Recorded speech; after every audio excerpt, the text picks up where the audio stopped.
So we wanted to start this podcast. Everybody is so excited that we have Dr. Dennis Barley with us from Ideal Protein. And we were going to speak about Ideal Protein, but I first have to get a couple things out of the way. I hear that you love to sing. Oh. Somebody told me this morning. Wow. So I thought we'd start off with a song. With the song? No, I'm only kidding. You don't have to do that.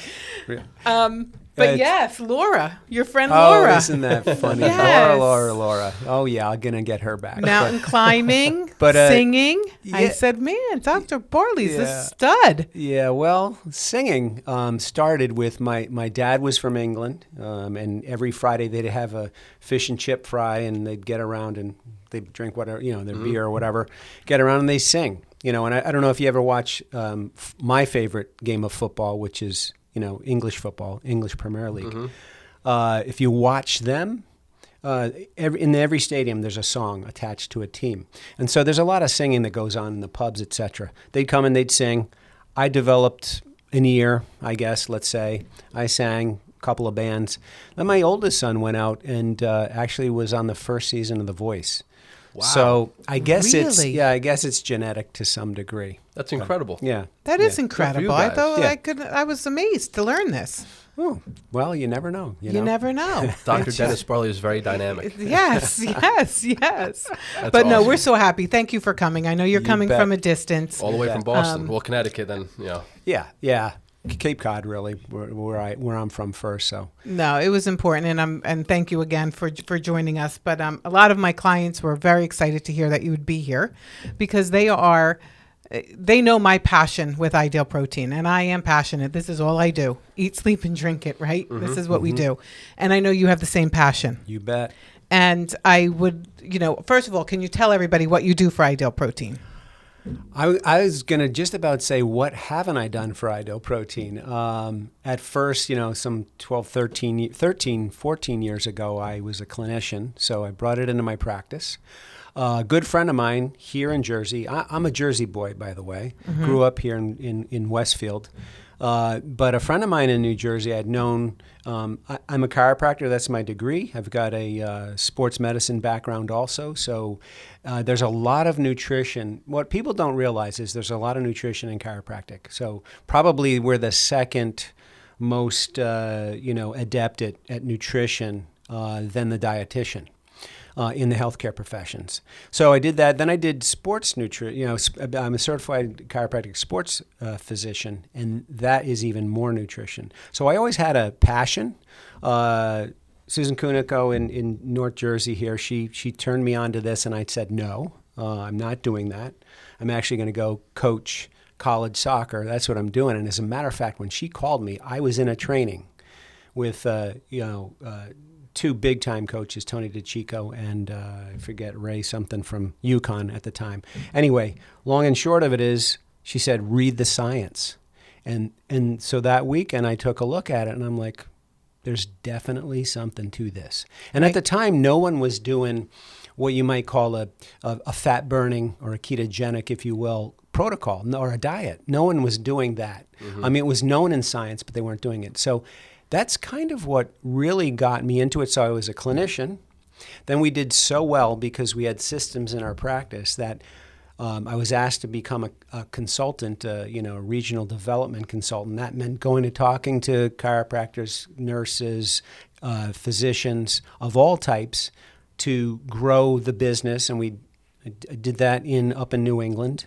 And that's where I was. And then from there, became a national business advisor back in the day, and then a regional vice president of the Northeast. My last stint, which will be ending soon, is the vice president of healthcare strategy. And now I'm going to go and support and help the sales team, if you will, and try to, because this obesity pandemic, but epidemic here in the U.S. is so vast and so terrible. We need to be in more healthcare providers' offices, hospitals, and that's what I'm tasked with doing next is, talking to physicians, talking to CEOs and CFOs and COOs of hospitals, and trying to get us more ensconced in those areas, because most of 73% of the U.S. is actually on a death march. And I know that sounds drastic, but it's true. exactly what's happening. Has that number, is that pre-COVID? Oh, this is right now. Yeah, right because here, I was right going to say, now. if it was, I mean, it's even more so. Can I add to this? So 78% of the people in the ICU for COVID were obese. Oh gosh. And And nobody why really aren't talks about why that. aren't we talking Yeah. about that? You know, initially that was one of my screams. I think that's why I was put into the VP of Healthcare Strategy. Let's see what this guy is going to be talking about, because that was one of my things. We should be talking about this from the mountaintop. Yes. The COVID, the obesity, the commingling of those two pandemics, if you will. But we don't want to make claims. You can't make claims, right, from a legal standpoint. And, you don't want to be, for lack of a better term, you don't want to be chasing the ambulance, so to speak. Right. So, right. We were very reserved. But it got to a point where we actually, and I think most of America understands this now, that, I want to ask you a question. Do you guys know what the average American gained during COVID? 16 to 20 pounds? I was going to say 15 to 20. 29 pounds. 29 Oh, yeah, pounds. 29.6. I remember reading that.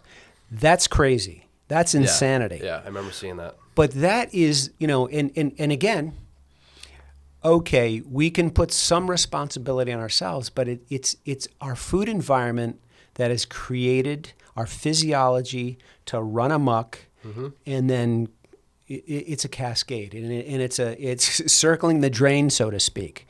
But we can't help by eating the foods that we consume. We can't help but get fat, if you will. And the thing is, what people have to recognize, it's not their fault. It's physiology. It's a complex, obesity is a complex chronic disease. And, someone is not obese, but they have the disease of obesity.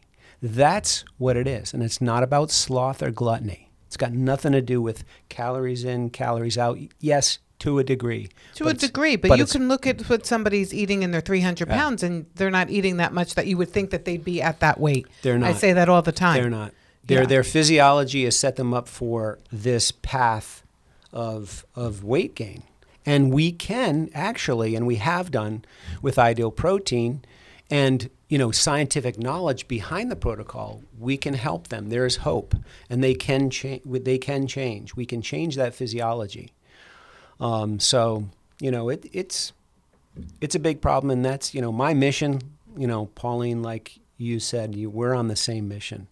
I mean, I'm here for the duration to make a change, because it has to happen. Our kids are sick. Well, Dennis, I was just about to say that to you. I remember growing up, there was always a handful of kids that were obese. Yeah. A handful. The rest were yeah. thin and running around. Yeah. Now it's the opposite. There's a handful of kids that are thin. Look at the basketball courts. Yep. Look at They're not as volleyball. active, video games. I'm not sure it's cell that. I phones, think more they're all kids home. are. No, I don't agree with that, because there's more organized sports now than there ever was. That's the problem. It's organized. No, I'm No saying one's they're going outside out. to run. They're active though. They're active. It's the food that they're eating. Well, I'm going to be with Chris on this one. Sorry, You think Paul. it's less active? Well, the biochemistry that occurs, the physiology that happens in the body when we eat those foods that are high in sugar, what happens is, before that actually, so we become insulin resistant,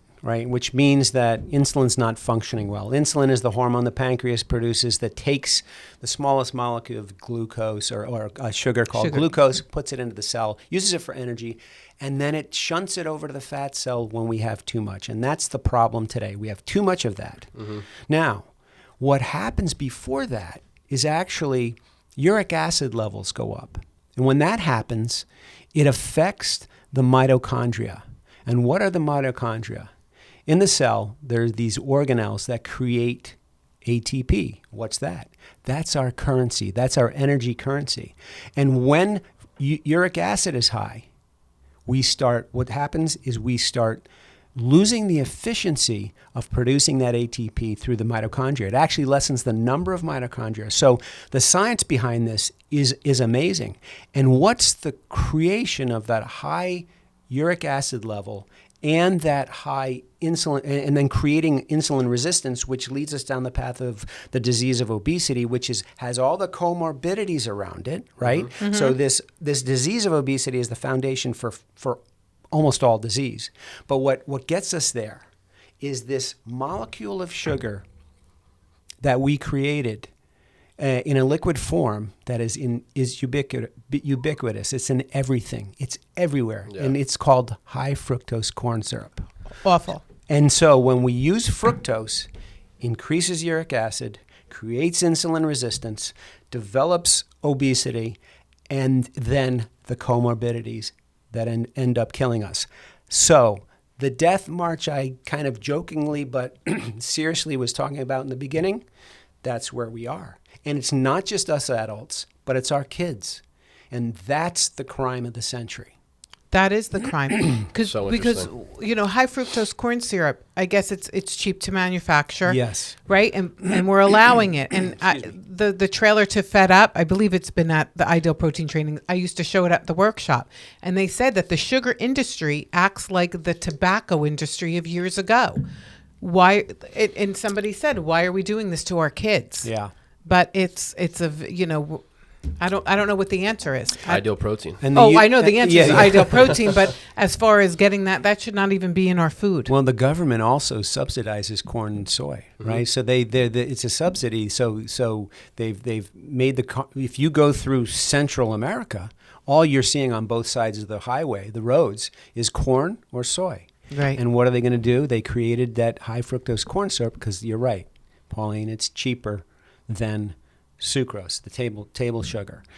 And it's more detrimental because fructose gets broken down in the liver, and there's this whole physiological cascade that will eventually make us overweight, unhealthy weight, and will create these other and cancerous too, right? Yeah, you can go on and on. I really think you can lay the foundation at the disease of obesity, and then what comes first? Insulin resistance we know is there, and then is uric acid, and then fructose. I mean, I'm vilifying one sugar. It's all sugars. Don't get me wrong, but what we do know in the current research today is that that's the culprit. This is a major culprit. It's like the Lex Luthor of food. Yeah. And so and the problem is, I mean, look at ketchup, look at relish, look at cakes, look at yeah. Well, yeah, but high fructose corn syrup, they've replaced. It's cheaper to, like Pauline said, cheaper, Chris, to put HFCS in it than table sugar. So there's no difference between any sugars then? Like sugar and fruit, is that different than? I'm glad you said that because there is a big difference. When you're taking that fructose in a liquid form, you are actually getting a double, triple major whammy. That's the worst sugar you can have. Now, we know fructose is also in fruit. If you look at, I'm going to get back to this, but if you look at the pyramid we used to have, and then the plate that we still have, because the dietary guidelines for Americans is pseudo insane, because it's supposed to kowtow to the average, but nobody's that anymore. The majority now is overweight, so we need to do a diet that does not give us 9 to 11 servings of grains and 3 to 5 fruits daily.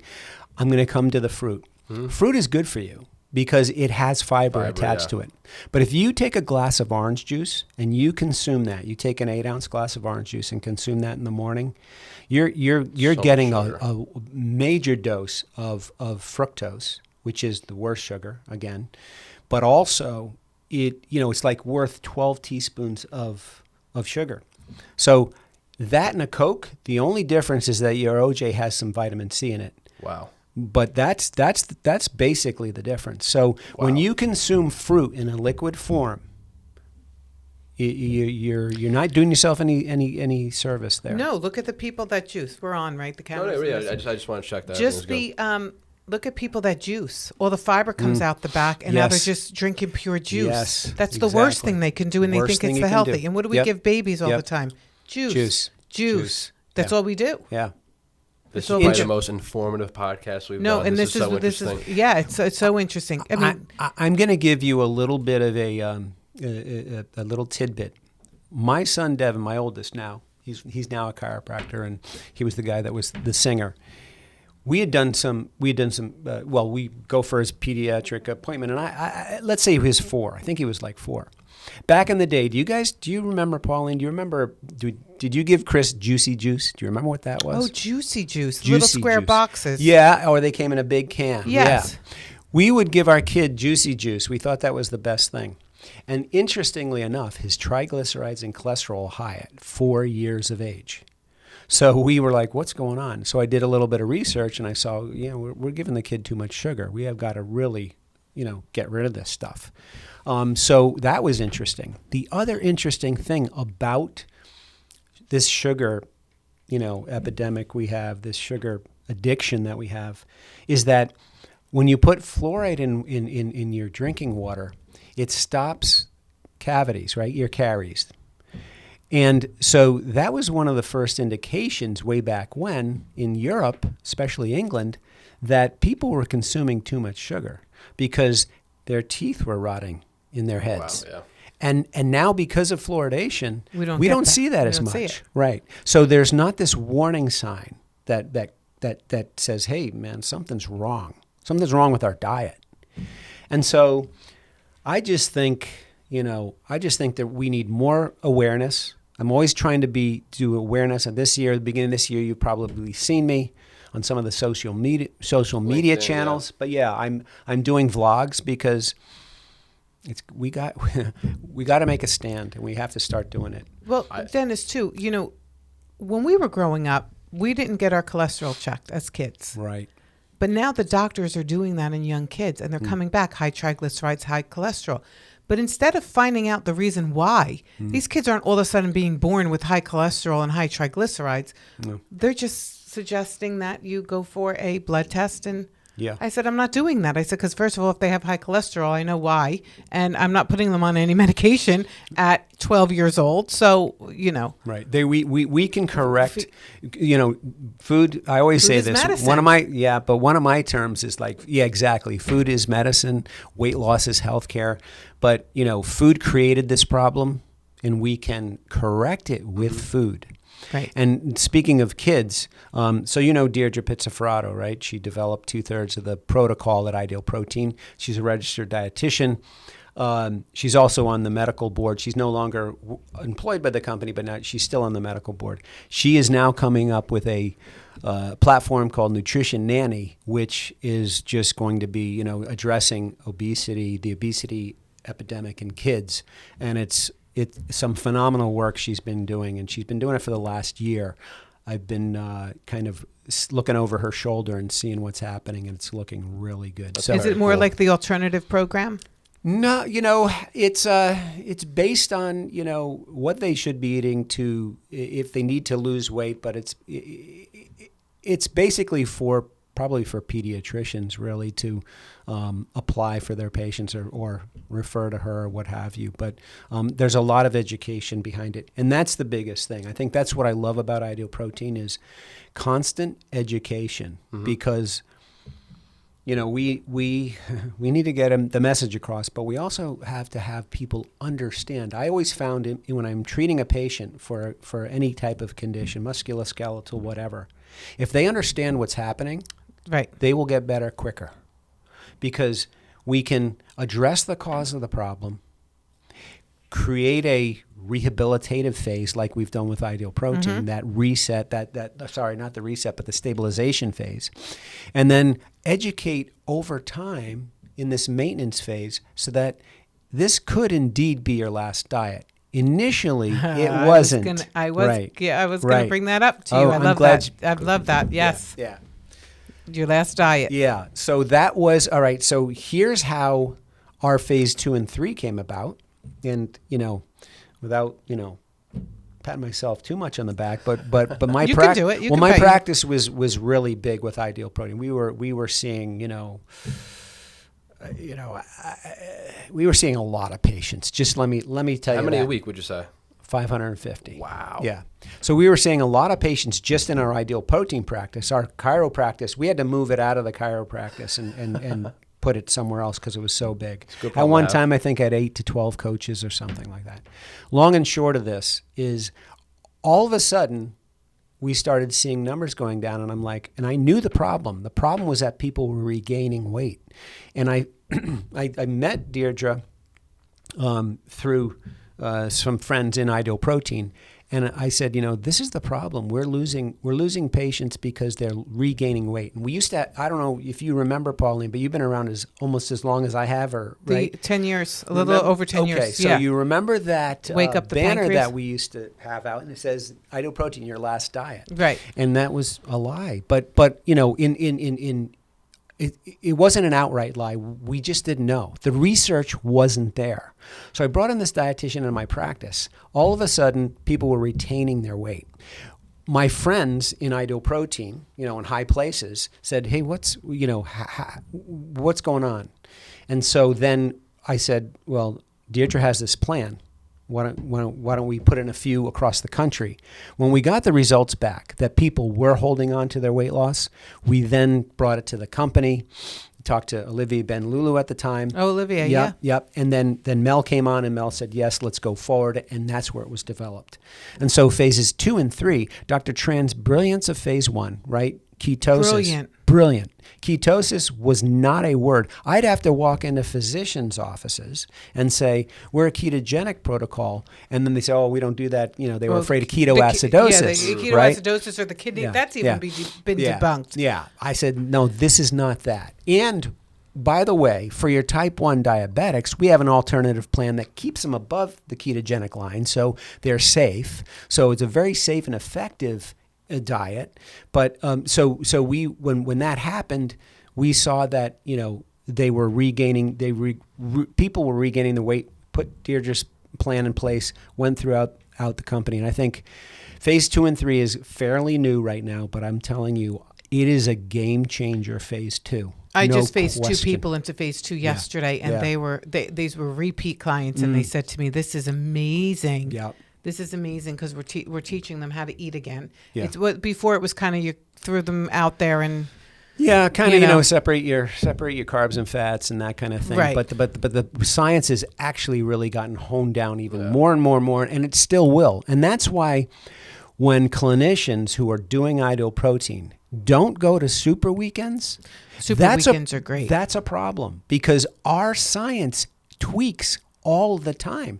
This field is amazing. Constantly changing. Yeah. And I'm just going to go back to that phase 2. By the way, Ideal Protein's the only one. This is proprietary to Ideal Protein that has the macro code. Yep. We're the only one out there that actually has, like you said, Pauline, you understand what your plate should look like in the morning, noon, and night. And so now you are empowered to go forward and not regain that weight. Will you during holidays and vacations? Right. Yeah. But that's what makes it realistic, and we give you the tools to fix that. Yes, 100%. Right. Eat the sheet. Yeah, and you come back and you do a week or two of, you reboot yourself. Go on phase 1. Right. If you've held tight, if you've really let yourself go, then you got to come back and do phase 1 again. But we always try to say, look, live your life. Lose the weight, find out what your macro code is, and live that through the rest of your life. Exactly. It's so vitally important. Anybody can lose weight. Give you water for a month, lock you in a closet. Right, you're going to lose weight. Right. Matter of fact, what I tell people is you can lose weight on 500 calories daily of ice cream. You can do an ice cream diet. You can. How healthy are you going to be? Lose a lot of muscle. Exactly. Big time. Chris, you're losing muscle, and muscle's the engine that burns the calories. So that's why you want to sustain it. And by the way, I'm going to ask you to remind me about Dr. Frank Douglas, our CMO, our Chief Medical Advisor. I want me to go back to this because he did a study that showed how we retain lean mass using Ideal Protein. But I like that segment, but because that's vitally important. But I'm sorry now, I'm segued and I've squirreled. I'm flying squirrel over here. No, that's all right. You were going back to I got it. It came back to me. One, you lose the weight, you feel empowered. The crisis is gone. Please do phase 2 for 8 weeks. I tell all of my patients, you've got to do it for 8 weeks. You know, there's some 2 weeks, 3, 4. No, 8 weeks long. Why? Because you're going to write down and you're going to get a great idea of how you're going to maintain your weight long term. And then when you get done with those 8 weeks, you take your macro code. So you started with macro targets. They weren't the code yet, but you developed your macro code. And in macro code into phase 3, you follow out another year. And if you do those 3 phases as prescribed, you're going to hold on to your weight loss. Yeah. And that is, wouldn't you rather do that than yo-yo up and down? You know, some people say 150 pounds over a lifetime. You know, Dennis, I have to bring it up because I feel like it's not addressed enough. There are people that will not give up alcohol. Yeah. It is really. So sometimes what I find, and listen, if they've lost a significant amount of weight, they are on phase 2 for at least, 8 weeks. Yeah. Because you have to also figure out their carbohydrate intake, their net carbs, what they should be at, right? Yeah, so that takes weeks. Yeah. They won't, the crisis is gone. They think they have a handle on everything and they're never going to gain it back and they don't get it. Yeah. And they leave and you don't see them. What do you say to people like this? Boy, that's a toughie. It's tough. I mean, you know, first of all, everybody who walks into an Ideal Protein clinic or anywhere, if they want to lose weight, they've got to be in it to win it. We always say, right? They've got to be in the game so that they've recognized. And some people get to the bottom of their, the pit, so to speak, and like, I'm sick and tired of being sick and tired. Like I can't do it anymore. And so I guess, can you speak to the psychological part to that? I guess that's more of it. Like they feel like they have a handle on it. Yeah. They want to get back to their life. Yeah. They want to have their wine on the weekend. Right. And, we can only do what we can do. And then sometimes they leave and we don't see them. Right. Until they gain it back and then we see them again. I would say if that's your game, it is not the protocol. It's not a part of the protocol. Some people would say, see you later. I like meeting people where they're at. I don't like giving a lot of leeway. So I'm going to tell them what's real and what they should be doing. But coming to your point of they disappear. You should never disappear because 5 pounds in a heartbeat becomes 15, becomes 30, 50 pounds. And it happens all the time. So if someone is there giving you accountability, don't feel guilty. I mean, please don't feel guilty or embarrassed to come back and do what you do. Do you, I mean, if that's what you do, okay. But maybe what I would say, Pauline, is put them on the alternative or start on, sometimes I would say start on phase 2 so that they understand what it looks like. But bringing that patient back in, I really think not losing that patient, that accountability is really important. Let me just ask you, do you brush your teeth daily? See, this whole thing, the problem is about Ideal Protein and any diet that's out there. We've gotten a lot of bad press. And physicians look very down their nose at any type of diet. That doesn't work, blah, blah, blah. Well, they have some evidence behind that because most patients regain. But when you're doing a protocol that is based in science and you follow through with it, you actually can use that science to maintain and hold on to that long term. And, it's really important that, that they understand that this could be their last diet if they were in the game to win it.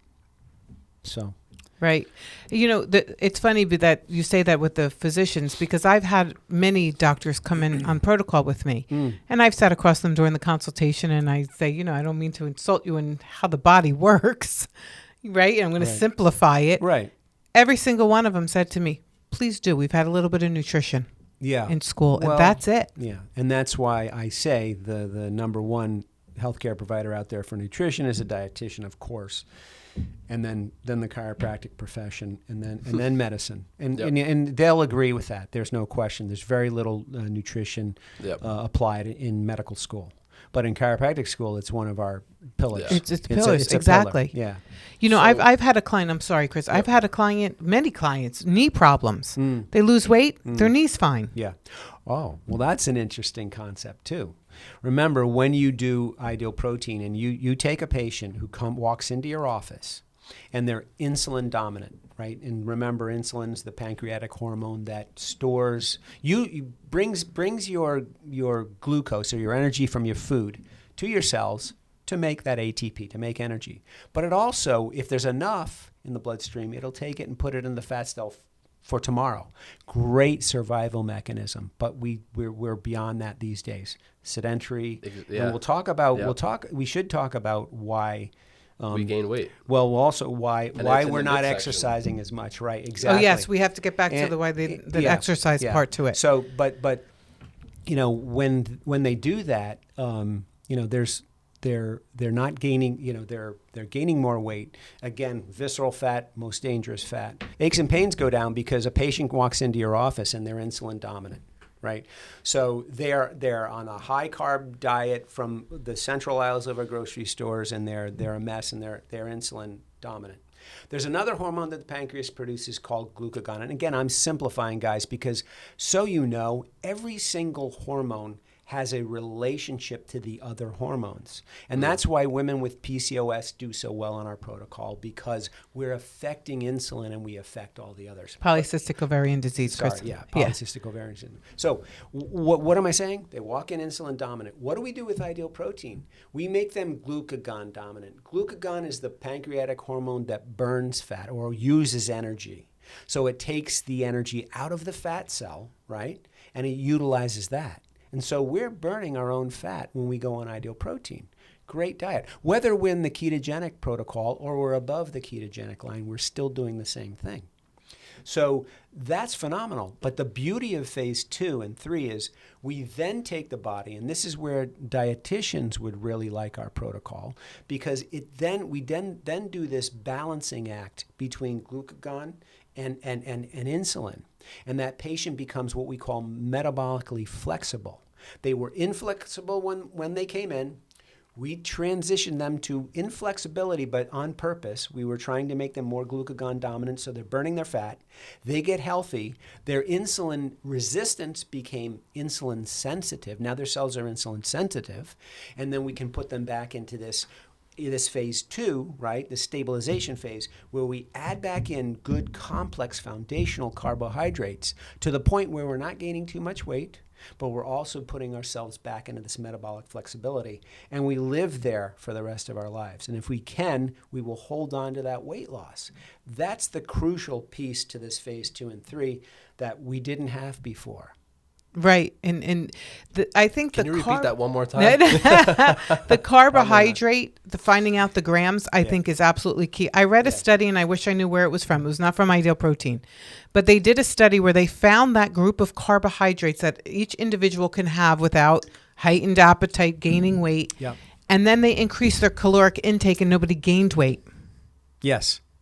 Nobody gained weight. I find that by doing, because of the they were reducing the carbohydrates. Well, they found that exact amount that they were allowed to have in a day, each individual. Yes. And then increase the calories. There was a study done in the prisons of Vermont, eons ago, and they were even putting some of those patients on, those prisoners on 10,000 calories a day. Jeez. And the same thing, basically, their weight was somewhat stabilized. So, it's interesting. But getting back to the original, okay? I know I was squirreling off to the side here, but your comment about pain even goes away by the second week and thereabouts. Mm-hmm. The reason for that is because we took that insulin-resistant patient and we're correcting that insulin resistance, so their hormones are doing better. But we're also an anti-inflammatory diet. We always include a lot of whole foods, which are, green and good colorful vegetables, high in fiber. So that gives us, and we drink plenty of water, and we take supplements with Ideal Protein to balance our electrolytes, and electrolyte balancing salt we utilize. So we're always trying to get ourselves deflamed out of inflammation, and that happens. Then again, as we correct insulin resistance, we also correct that uric acid problem, And by doing that, because we're not consuming fructose anymore and all those other things, and let me tie in alcohol. Alcohol stimulates uric acid, and that is why continuing to consume alcohol on our program is not good. But as we decrease that uric acid, we actually diminish the inflammation in the body. And so those aches and pains that you were feeling initially go away. Give you one. I want to talk to you about one example. I was working with an orthopedic group up in New Hampshire, and there was a woman who came into my first workshop. I had done a workshop for the nurse, the PAs there, and the doctors, and they had patients in, and then I came back 3 weeks later. There was a woman who's sitting there. She came back for another workshop, and she was sitting there, and she gave a testimonial. And her testimonial was, I had knee surgery. My doctor couldn't do the knee surgery because my BMI was too high. And we find that a lot in orthopedic groups. Their BMI is too high. So you can help an orthopedic group. Your practice they here can do the surgery. Exactly. Yeah. And there's a study, the Aspira study. I don't know if you know that one, but I can get you that one. Aspira study said that a 5-point reduction in BMI was had in 12 weeks at Aspirus, which is a 8 to 10 hospital group in central Wisconsin, but they lost 30 pounds. That's a 30-pound loss. But more importantly for the orthopedic physician, it's a 5-point reduction in BMI so that patient can get into surgery. So many times you can tell an orthopedist if there's compliance in 12 to 14, 16 weeks, you'll be able to schedule the surgery now because that patient will come down 5 points in their BMI. That's huge. Wow. It's huge. And we have a study that shows that. And we also have a study for those businesses out there that are worried about their healthcare costs. That very same study, they found that they saved at that hospital group $917 per annum per staff member. So every year, $917 in healthcare savings. I just said that to Phil because I said to him, Phil's going to sell to the doctors, physicians, or Prudential, go to the HR department. Yeah. If you put their employees on the program, right, they'll have a reduction in cost. It will save them money, and less sick days. Yeah, absolutely. And there's something called presenteeism. Go to I'm not going to mention some place, but go to a fast food joint, get your soda, get your high fructose corn syrup soda, and eat one of the meals high laden with carbs, sugar, right? And come back to work. Usually when they measure this at corporations, the production goes way down. Wow, yeah. Yeah, right after that. So, there's a lot that we can. I have a quick question for Dr. Dennis Barley. I would assume that your weight loss patients and chiropractic patients were the same. Have you noticed a difference in patients' inflammation as you're adjusting them? Absolutely, and there's a lot of physicians. Probably quickly, right? You see the difference? Oh, within a week. Yeah. There are patients that come in that are highly inflamed. You cannot do a thing with them. They're in severe pain, and within a week on the protocol, they're already, the inflammation's coming down. We're doing better things for them. They're actually starting to respond very well. And there are physicians out there, functional medicine physicians and chiropractors who put ideal protein in just for that alone, just for the anti-inflammatory effect of the protocol. It's quite fascinating. Now, before we forget, because I do want to come back to your point about the muscle. Yeah. So in most diets out there, and again, why do we get a bad name if we're lumped in with all the rest of the diets? And again, I've got to say, this is one of the most scientific, protocols I've ever seen out there. And proprietary in that we have that macro code in phase 2 to stabilize your weight and long-term weight loss. But I mean, and again, nutrition has to be a lifelong endeavor, right? We definitely have to have it be lifelong. But as far as why we get a bad name, many times there's this regain that occurs, and that's because we lose lean mass when we lose muscle when we do a protocol. So it's acceptable out there in most other diets that if you do a diet, and I'm going to say, let's say I lost 100 pounds. It's acceptable that 25% or 25 pounds of that 100 was actually lean mass, was actually muscle, etc. Your Right. lean mass. That's not good. No. Why is that not good? Because if I get off the diet and I go back to eating even just some extra carbohydrates, I don't have the engine that burns those calories. No. The muscle, the lean mass is gone, so I don't have the engine that burns those calories. You Dr. tank your Douglas- metabolism. Yeah. And Dr. Douglas, he's our chief medical advisor at Ideal Protein. He did a data collection, a statistical analysis of Ideal Protein dieters, and if I'm off a little bit, but I'll quote some of the numbers. I think there was 130. He collected 139 female patients, and this is over a 16-week period. Yes, they lost fat, which was great, but the female patients only lost. Maybe it was 164. Anyway, long and short of it is they only lost 2%. 5%. So imagine what I just said before. Yeah. On other diets, you do it. I lost 100 pounds. 25 of those pounds was muscle. On Ideal Protein, a female lost 5. On Ideal Protein, a male lost only 2 pounds of lean mass during that diet. So that means we retain our lean mass so that when we come off of the protocol and we do phase 2 and phase 3, we have a better chance of sustaining it. But I'm going to tell everybody out there is that if you brush your teeth daily, if you take vitamins, if you exercise, you're not just one and done. Oh, I took vitamin C today, I'm good. I brushed my teeth today, I'm good. Right. The same thing with nutrition. The problem with nutrition, Chris, is that sugar is addictive. The problem with sugar is that it's addictive. Like cocaine and all the other drugs. Lights up your brain the same. They say it. Yeah. But the problem is we can't put that on the shelf. We have to constantly consume. So the only way we can fight that addiction is by educating. That's all we can do is That's educate. what Dr. Racanelli was saying. If you get your hair cut for the rest of your life, you got to diet and exercise for the rest of your life. Dennis, I say this to my clients all the time. Being thin and in shape is hard. People work at that. Yeah. Being overweight and unhappy is hard. Choose your hard. Yeah. Marriage is hard. Divorce is hard. Choose your hard. Right. That's anything in life. I tell them this all the time. You know, but I have to say, and correct me if I'm wrong, I haven't found one thing that this diet does not help.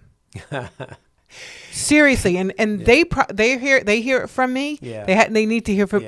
Is there anything? This diet benefits everybody and most ailments that you have. I have to say. Yeah. Well, there's no question. It's that phenomenal. No question. I mean, if you want to look at, this diet is actually a reduction in the carbohydrates, which reduces insulin resistance. Uric acid, which reduces insulin resistance, which reduces the the leaning towards the obesity, the unhealthy weight, the visceral fat Chris was talking about, which is the worst because it's around the organs. It leads down that pathway, and then comorbidities, disease comes about because of that. Right. In all honesty, if we address this food issue with food, like we do with Ideal Protein, if we address it and we can educate that patient long term, a lot of those problems will go away. David Perlmutter, MD, he's a neurologist and a nutrition-based neurologist. Mark Hyman, all these guys. Yeah. Robert Lustig, pediatric, endocrinologist. They all say you can have a huge effect. How about type 3 diabetes, Alzheimer's disease, dementia? If we reduce the amount of carbohydrates and we clear out the insulin resistance in that body, in the brain, we can actually, there is no drug for Alzheimer's. I know Biogen put something out, and that was a colossal fail. But the only way you can combat that is reducing your carbohydrates. Do Ideal Protein and you'll get happy. I have patients, they're starting in dementia. It's the first thing I say. Dr. Bredesen, Dale Bredesen, he's said the same thing. They've all been saying the same thing. Uric acid, insulin resistance is the creation of this obesity, which is creating these problems: dementia, cancer, and all of them. And I really believe it's the foundation.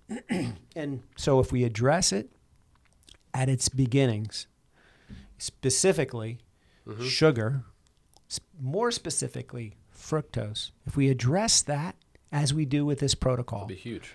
yeah, you've got quality and quantity of life. Right. Interestingly, I'm reading. And it's very simple too. It's just sugar. Yeah, That's it. Yeah. And you know what else? I'm going to take this a step further because I'm a nerd. I love my science and I read a lot and I listen a lot to audible books, et cetera, et cetera. There's this guy, I think his name's Robert Hayflick. Back in way early on, he discovered that the human race does not live forever.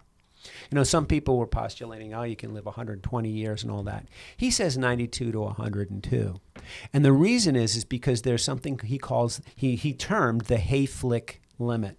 And it's the amount it's the amount that a cell divides over time, over your lifetime. And he says that number's about 50. And so two other PhDs, Elizabeth Blackburn, and I think it's Suzanne Greeter, they found out where that is. And so you may have heard of telomere length or telomere shortening. Mm-mm. But on the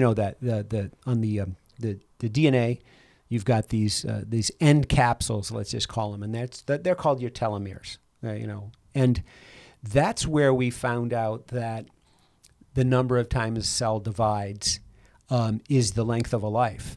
And life, believe it or not, is shortening now because of insulin resistance, uric acid, smoking, all of these other things.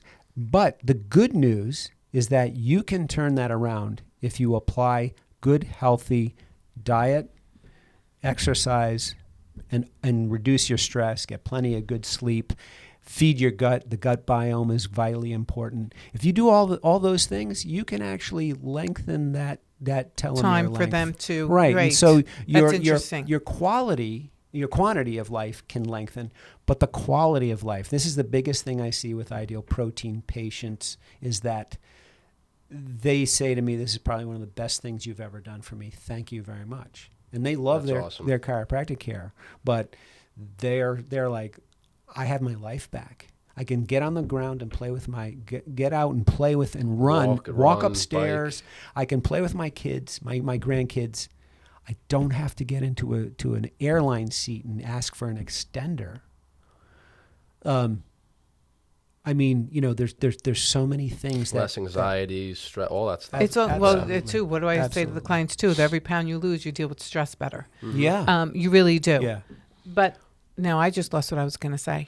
So you were saying initially that you feel that this diet handles almost everything, and it's really what we're doing is correcting that obesity issue, right? The insulin resistance. I'll use that as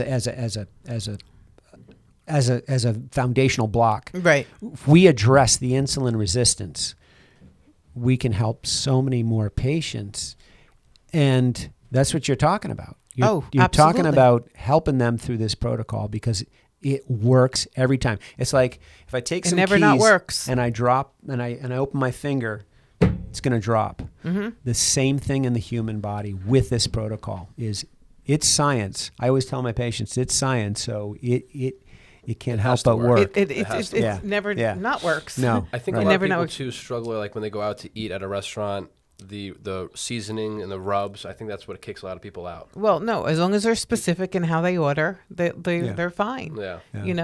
I do want you to also speak that protein is not all the same, and that's one thing that I say that our absorbability, that should all be put on boxes. Yeah. I guess evident FDA, they're not allowed to. Yeah. But you hear people say, I can do any protein shake. No, that's not true. No, it's not true. So we had talked earlier about, Dr. Douglas's statistical analysis of those patients. Just the fact that when you utilize our protein, the men and women are only losing 2 to 5% of their lean mass, whereas another diet, it's 25%. So crazy. that's huge right Right. there. So you're sustaining your lean mass so that you can be successful in the later stages when you're in maintenance. Right. Our product, no dietary product is FDA approved, but we're label approved. So most of our product is created in a pharma-based lab. I want to see that lab one day. I want to tour it. Yeah. Definitely. But that's up. Pharma Lab is up in Canada, Right. and it has to cross the border. And in order for it to cross the border, it has to. What we say is, in our boxes, in our foods, has to be on the box, and vice versa. So they label approve it. They check out what's in it and what's not. So many times, product is tested, and what they said is on the label is not actually in the product. The other thing about our protein is it's individually packaged. So that's crucial because you can go to any store, and I'm not going to name names, but you can open up a jug of protein or a big packet of protein, and oxygen kind of denatures that a bit, right? Can all these people listen to this, please? Because I say it till I'm blue in the face, right? Yeah. So there's a breakdown. So it's probably not as strong, but again, just look to the statistical analysis Dr. Douglas did to say that you're getting that protein into your body, and it's getting to where it needs to, because you're not losing lean mass. That's huge. And so, I think it's a superior form, and you want to do the best you can when you utilize it. And again, there's five to seven different proteins. If you don't like soy isolate, you don't have to, but there's whey, there's milk, there's pea, there's rice. So there's vegetarian options. There's, collagen and albumin. So there's the product is superior. Because it is created in a pharma grade lab. Yes. Wasn't this protocol developed for Olympic athletes when it first started? Yes, it was, Chris. Yeah. Dr. Tran had worked with the French Olympic team. I think it was I don't know if it's jiu-jitsu or some martial art, and I think it was fencing. And the coaches wanted their athletes to lose weight, but not lose lean mass. Mm-hmm. And so when he developed ideal protein, and we used it on these athletes, the Olympians, and they did really well with it. He blows my mind when you really think about Dr. Tran. Yeah, Dr. When you Tran, really think about him, he was forefront and brilliant, absolutely brilliant. No question. I mean, he was way ahead of his time. Yeah, with the Olympic athletes, so we're told not to work out the first 1 to 2 weeks. Yeah. What's your take on working out? Because it's not one size fits all for everybody. Yeah. I'm glad you asked that. I mean, so I deal with a lot of athletes. I mean, I'm with like soccer, Tough Mudders, marathoners, half marathon. We had just had the New Bedford half marathon. We deal with a ton of athletes, and you can't hold. It's like a horse, like a stallion that wants to run. Mm-hmm. You're not going to hold them back. Yeah. So the only thing I say to them is this: look, in 3 weeks you'll probably be keto adaptive. So, and that's what I found for myself. Mm-hmm. Story: indoor soccer, playing soccer. My coach said at the time, "Call me anytime."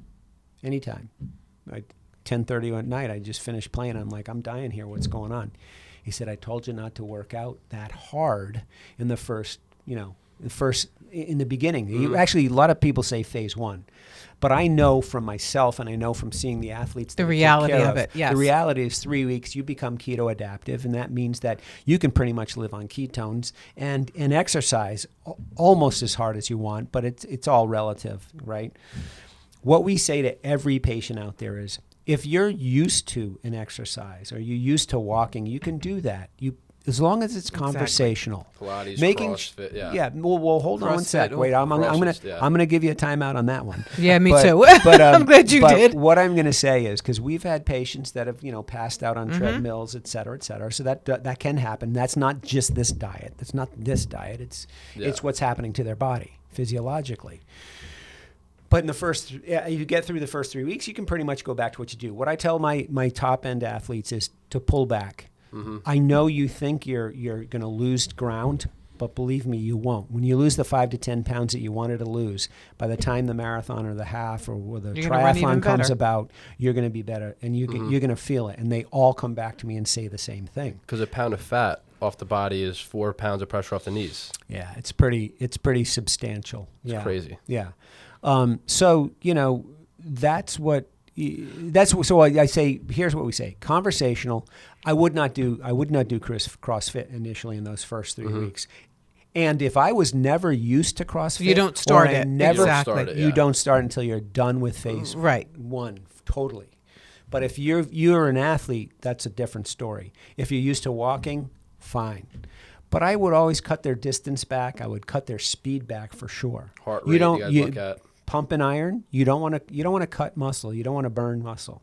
You don't want to go through it, right? So that's another counterintuitive about this is if you're going to exercise, absolutely take the BCAAs for sure. Or what I do is I tell them to take an extra peach mango. Yeah. Because it's our best. It's one carb, 20 proteins. Now 2 BCAAs a day or 1? Depending on what they're doing, I'll adjust it towards that. But I even feel better giving them a peach mango. Gotcha. I'll do. You have a BCAA a day, but I'll add a peach mango if they're an athlete, they're a heavier athlete. They've been an athlete. I'm going to do that for them. Do you want them to drink it before, during, or after? It's all the science is all kind of all through there. I'd say all three. I'd say in the beginning while you're doing. That's what I do. That's what I do. I do the same thing. Okay. Exactly. Yeah. No, because I had a client say to me, well, if I'm in ketosis and every pound of fat is 4,000 calories assimilated, I'm just getting more calories from my fat burn. I can work out. Well, there's some truth to that. There's some truth to that, but you run yourself. You could become very hypoglycemic, and like I said, people pass out on the treadmill. Yeah. So you have to address the person where they're coming from. Where they're coming from. That's what I said to you when we were going to do that. I said it just depends on what they've been doing. If Ideal Protein wants to run a test, I'm the guinea pig because I like to test out how far I could go. They quiz me all the time. I remember back in college, I did Ideal Protein for 2 weeks, spot on. Yeah. And I was still working out. Yeah.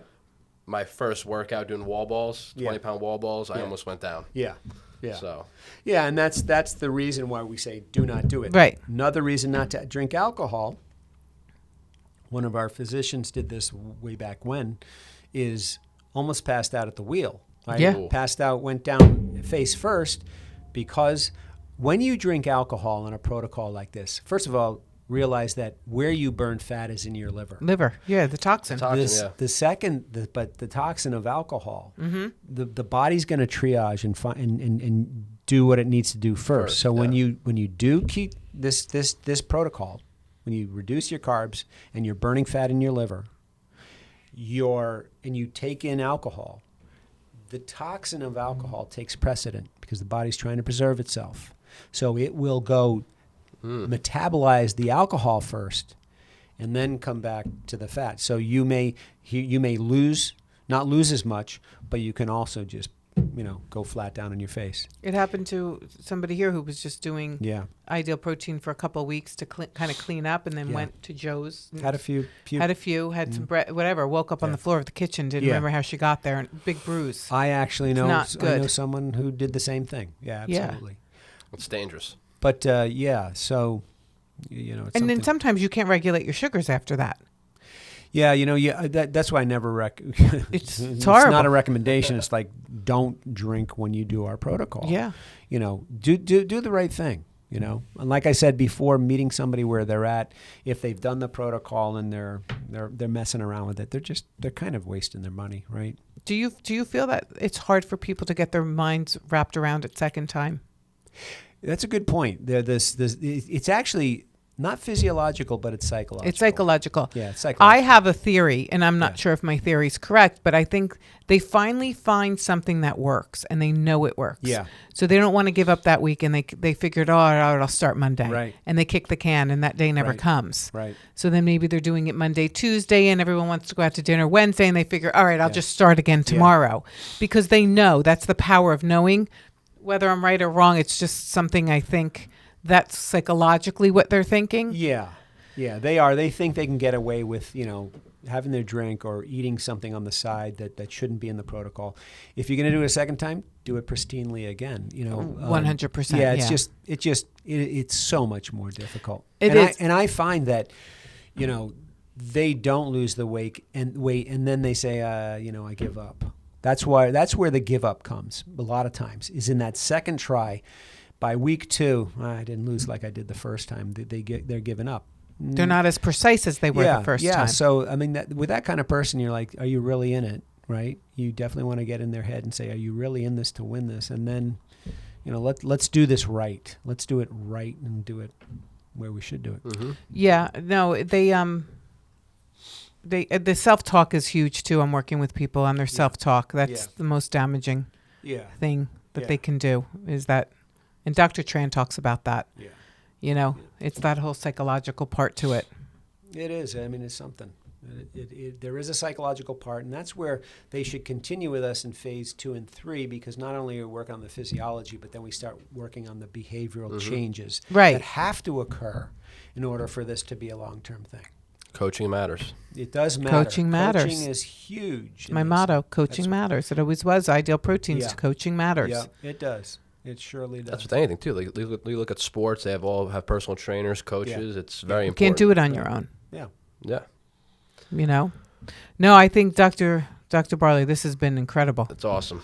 Well, thanks for having me. I really appreciate it. Oh, you thank you for coming down. You guys. Yeah, no worries. Yeah, I got to do. I'm doing a couple of things this week down here, but then I'm back up and back at it again. Nice. You're traveling a lot? Super weekends, what, next week? I travel. I go to Georgia next week. Oh, Georgia, okay. Yeah, I travel probably about twice a month, I would say.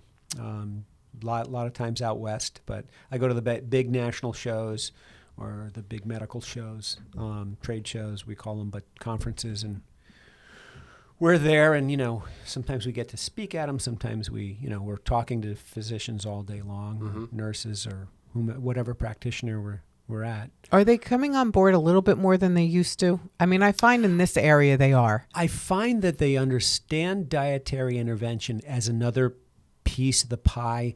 Unfortunately, medicine is allopathic medicine, Western medicine is very much pharmaceutical and then surgery. And so, what I want to try to see change is that some good scientific, research-backed, because we're peer-reviewed in two journals now, but we've got a bunch of studies based on ideal protein. I want to see us be accepted by CMS, Medicare and Medicaid, because surgery and medications doesn't make sense, right? But we're not. But I do understand there's so much variety in this space, right? But a program like ours with science that has shown, I mean, the two recent studies, University of British Columbia, pharmacists up in Canada, were seeing if they could de-prescribe glucose-lowering medications on type 2 diabetics, and actually did ideal protein and found that was the case. So that was a huge study. That was published. In Nature Communications, and then we've got another published study out of Tulane University. Dr. Linda Bazzano, she did a study pitting us against the typical standard diet of low fat, low cal, and we were found to be great. We won in a number of categories, but good for cardiovascular risk. Weight loss was superior. There's nothing. Yeah. There's nothing. Yeah. That you don't benefit from. And that's what we need to get across to CMS, because once it gets into insurance, then physicians start accepting more. But there are more and more physicians today that are looking towards this, because it is such a huge topic out there. I mean, it's killing our country, not only health-wise, but financially, our healthcare system. Yep. Everything's tied to it. Everything's tied to it, yes. Obesity pandemic. I call it the silent pandemic. Pandemics kill people. We had the plague. We had HIV. We had, recently COVID. I mean, there's been other plagues. Spanish flu killed people. Killed a lot of people. COVID was monstrous. Mm-hmm. But like, Chris said at the beginning, at the outset, is that 78% had the disease of obesity first. And I don't say this, but Rick Johnson, MD, says, like, take a look in the mirror, because you're not noticing, because of fluoridation in the water, you're not noticing cavities from this sugar devil, this sugar addiction. But you may notice as you get larger that you are in a pandemic. You have a major disease that's going to create other diseases that'll eventually shorten or end your life. That's how really important this thing is. It is, and they have the ability to change it. That's the key. Yes. And I appreciate you, Pauline, and I appreciate you, Chris, for and other Ideal Protein clinics across the country who are mission-based, who are out to help people with this pandemic, this epidemic here in the U.S., and put them on this straight and narrow of better health. I mean, we have to do this, but I love your podcast because we've got to get this message out. The message has to come out, and we have fun with the podcast. We don't always do the Ideal Protein type thing, but we have to get the message out, and people have to be educated. No question. And I understand when I do the workshop, they're not going to retain everything I tell them, but they need to hear it, and we go through it weekly when they come in. They have to be educated because people all of us have been brainwashed all these years. Yes. Right? No I tell them all the time, go to a gym and pick out a woman on the treadmill. Go back next year. If she didn't change her diet, she's the same or bigger. It's not the way to go. That's not going to help you. I always say you can't outrun the fork. You can never outrun the fork. If you do a marathon, I like that. You will lose 1 pound of fat when you cross the finish line. What do they give you? Sugar. Water. Yeah. Sugar. You gain it right back. So it is very inefficient to exercise your weight off. It's very efficient to take care of that insulin resistance that you have. Right. Mm-hmm. And then you'll exercise even better. You betcha. So you would know, right? You do marathons, you were saying? I've done Boston. I've done New Bedford a number of times. Tough Mudders, Spartans, triathlons. Actually, Joey, one of our guests, I don't know if you know Mike Murphy, who's the Navy SEAL who passed. They did Lone Survivor. Oh, right. About Mike Murphy. Yeah. He actually holds the world record for the longest Murphs. No kidding. 24 hours he did it for. That's insane. He got rhabdo. He was hospitalized. He was hospitalized. Yeah, I bet you. His SEAL mind kicked in. Yeah. So we did a podcast. It was an unbelievable podcast. Yeah, he's a great guy. That is amazing. Yeah. That's just this. It's huge, right? But didn't they change even carb loading before a marathon? Oh, yeah. That's been changed for a while. They know that's like a short, quick, it's more protein now. Finney and I'm sorry about this, but I'm forgetting the other fellow's name. But they did the keto adaptivity of when you're keto adaptive, you're using fat for energy as opposed to glycogen and sugar. It's a game changer. You get twice the energy out of fat than you do from other things. So yeah, if you're keto adaptive, those athletes, that's the way to go. Yeah, carbo loading, that is so ancient. Yeah, it's old school. Yeah. Because I remember the Super Weekend in Chicago. I went to the wrong room. I went to the physician's room. Oh yeah. And they were talking about how during that time LeBron James would be in ketosis throughout the season. Yeah. Yeah, so that was very cool to hear. There's a lot of athletes, believe it or not, a lot of athletes that are because they know, and you just feel so much better. Your mental acuity is. That's the first thing people say. Yeah. But I had a client. He actually came off of his blood pressure medication in 1 week. That's the other thing. 1 week. You know what? I am so glad you mentioned that because it's something that we dropped out of this. But the biggest thing that I saw in my practice, why we got to 550, is because I wrote to every doctor. So when a patient came in and they had, 5 doctors, eye doctors, dentists, chiropractors, I sent out an email. I sent it to all of them. I said, your patient is starting. Here they are at 6. Here's where they started. Here they are at 6 weeks. Here they are at 12 weeks. Here they are at 18. And when I wrote those letters to physicians, they initially there was nothing happening.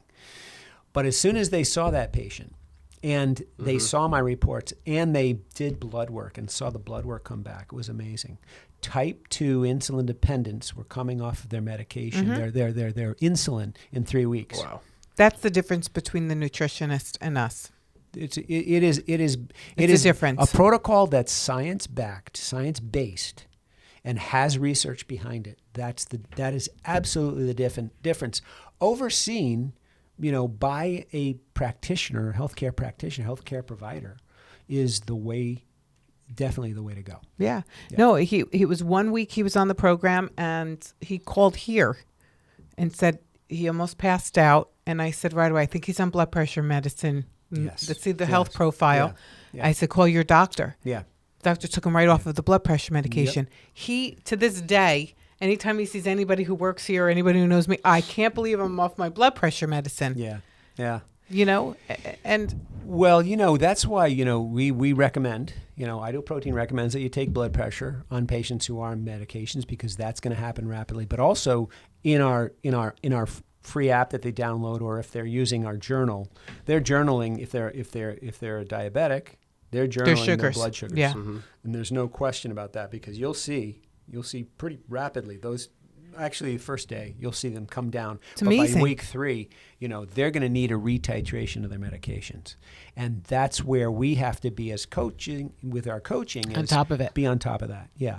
And that's why, again, Ideal Protein is a scientific protocol. We use healthcare practitioners. That's our source. We're a B2B company. We're not. You won't find us on shelves at Walmart or anywhere else. We're not a B2C company. We're a B2B 2C company. So we're working with healthcare providers that understand some of the physiology behind this. And if we get that, and you guys obviously do, then you're going to help so many people, as you have already. yeah, it's pretty amazing. Yeah. I'm blessed. Yeah. I'm blessed. Yeah. But I can't let you go. I know you're not on this side of it, but I have to for my clients. Where the heck's the buttered popcorn? Where is the buttered popcorn? Yeah. They're flipping out. Poor Suzanne Bouchard. She's our developer of product. She's our. Oh, I wouldn't want to be her right now. Yeah, no, and she's had it tough during COVID. First of all, everybody, the back orders are insane. you have to realize it's not our fault. We can only get so much product, and then it's gone. And the supply chain issue is the issue. Is an issue, It's and not, I explained it is that. not us. I swear to you. She'll tell you when we put it on Facebook and with this and that and the other thing. It's not us. It is the supply chain. So it is happening everywhere, but that's where we're at with that. Unfortunately, yeah. Hang in there. Give it Hoping time. to get it back. Yeah. Hoping to get that buttered Yeah. popcorn. That was a brilliant. Whoever came up with the buttered popcorn, brilliant. I tested it and I'm like, oh, Suzanne, this is amazing. This is amazing. This, yeah. Do you remember the chocolate chip cookie? Yes. That's I another do. one that people ask Yeah. me for that. I missed Okay. that. And every time they say to me, can when you go to the super weekend, can you talk to somebody? Can you ask them to bring back that cookie? All right. Here's the thing. I actually complained the first time that came out. We had 8 products when I first started. That was it. And the biggest sweet tooth thing they had was that the caramel chocolate peanut bar. That. Oh, the caramel nut? But what Yeah, about caramel Yeah. that nut. chocolate thing? The long bar. That's yeah. another one No, people are freaking that out. got added later on. Yeah. But that's all there was. And then the cookie came out, and I complained immediately. I'm like, what are we doing? But I understand now why that concept came in, because people, we're not thinking. As a healthcare provider, I think in a different term, and many chiropractors and many doctors sometimes will turn a product around and look at some of the ingredients, and I'm like, Doc, these are just tools. I always talk to my chiropractic brethren, and it's like, yeah, I know you don't like that. I know you'd rather do it whole food, but it's not going to work. You got to have a partial meal replacement and whole food. And then I say, what would you rather? These ingredients for a short period of time, or what they're eating already that you don't know about, right? Right. But not only that, what are the ingredients of the drugs that they're taking, and then the side effects of those drugs, Right.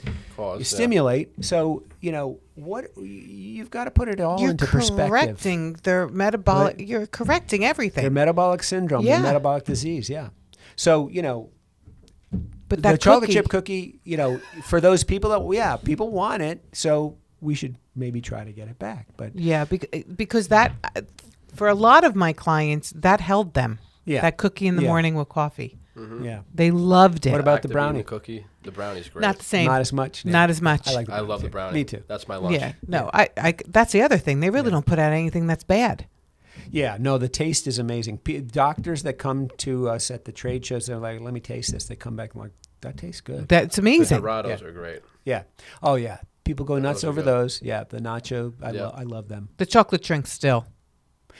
Yeah. That chocolate drink, My favorite is a peach mango because of what I it love does. the peach, Because too. of the protein. Summertime, too, I love the peach Exercise. mango. Yeah, me too. Yeah. With ice. Yeah. No, I mean, you can go on and on. The Yeah. peanut butter bar, forget it, hands down. That too. Good too. Yeah, yeah. Can't complain about that. But I do a lot of the soups at lunch. I try to naturalize. good. So when I move into, I try the whole way through to make it as natural as possible. But I come into this. I do the soups at lunch, big salad.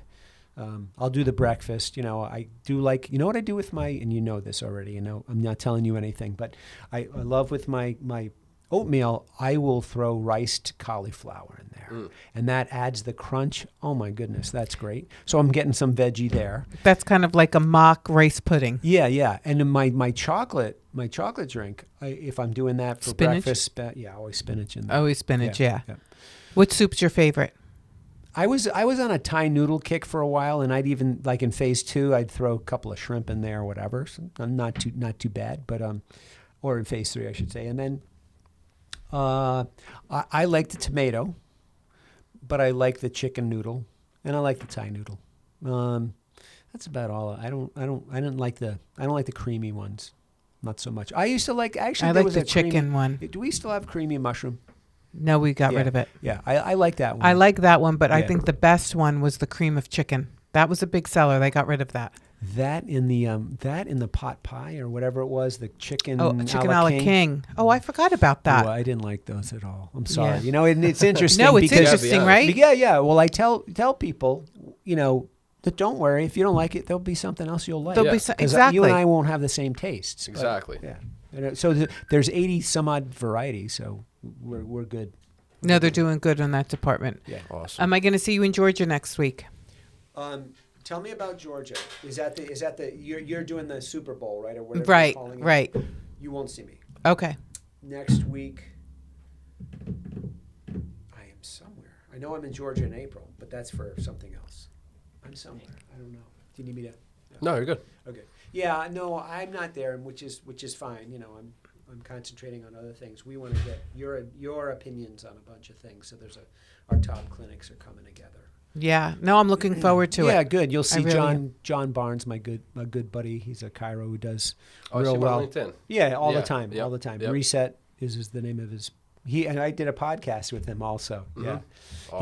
he does the Life Possible. Yeah, I think we saw podcast. one Oh, of life. those. Yes, we Yeah. did see that. Yeah. Yes. Oh, he will be there. LPP. Okay. Yeah, he'll be there. Some really good people will be there from across the country. Oh, I'm looking forward to it. Yeah, yeah. I'm it's looking good. forward to it. You'll meet Dawn and the new CEO. And Nice. She's from Pfizer, right? Yeah. Mhm. Yeah. Well, I'm going to give her a plug here. Is that she's the first CEO that actually, well, I'm not going to say the first. I don't know, but she's really she's coming from a sales side, not only from a CEO side, but from a sales First thing I side, noticed. which we appreciate. I see a being lot in of that CEOs side. that just focus on numbers and not driving Yeah. the top line of a company. So thank you so much for coming, and thank you for all your work you do. Thanks for having Much me. I appreciate really it. appreciate it. I love meeting, Chris and your staff and you, Pauline. Thank you. I've known for a while, but I appreciate people that have passion for, what we're trying to achieve, and that is, You're servant leaders. That's what you are. You're here to help humanity, and that's what it's about. Because we've recognized, right, that we have this pandemic, this epidemic in the United States, this disease of obesity, and we have to do something about it. And Ideal Protein is a vehicle for us to help as many people as possible. And Yep. you guys are the foot soldiers who are doing that. I appreciate that. Thank you. Thank you. Thank you. Yeah. You'll Thank come you. back again? Will do. Oh, good. Awesome. Glad. Love it. Glad. Thank you. Thanks, guys. See you guys.